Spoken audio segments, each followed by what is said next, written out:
Olá, eu sou a Georgia Anunciação e nesse episódio da nossa websérie eu estive em Durham, Carolina do Norte, para falar com o autor de Clojure, Rich Hickey.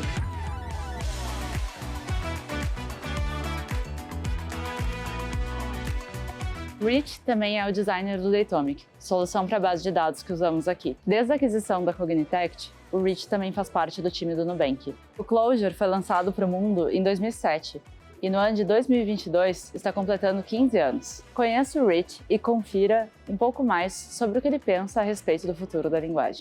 Hi, Rich. Hi. How are you? Good, thanks. Rich, what was your inspiration for creating Clojure? Well, I had been programming in Java and C++ and C# and felt like I wanted something more. I had some experience with Common Lisp, and it was inspiring to me to try to figure out how to use Lisp for work.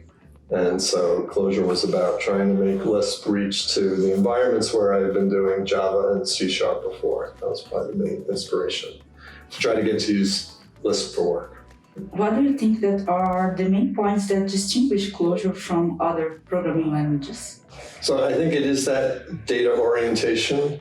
Clojure starts by being a Lisp and then sort of adds to that more of a functional orientation.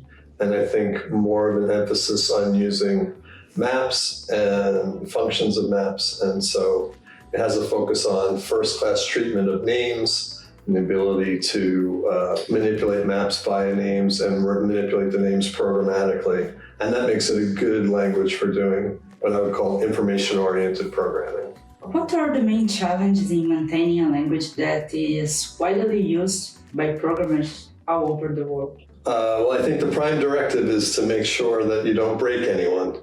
A language sits under libraries, which sit under application programs and services. And so if you destabilize the foundation, everything above suffers.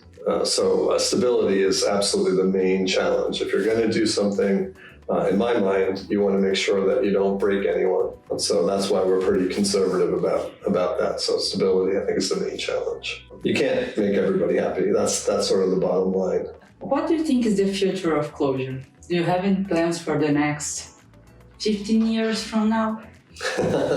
Well, it's hard to predict the future. I think certainly the emphasis on continuity and stability is going to dominate.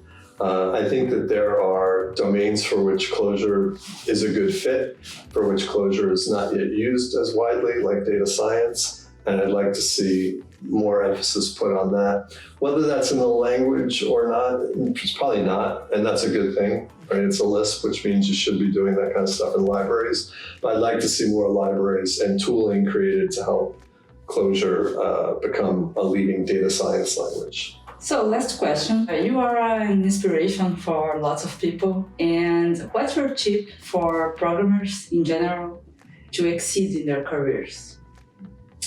Well, I think, young programmers tend to be focused on the technology and sort of the details of the technology of the day. And, everything you learn about the specifics of particular technology is going to change and technologies will move along.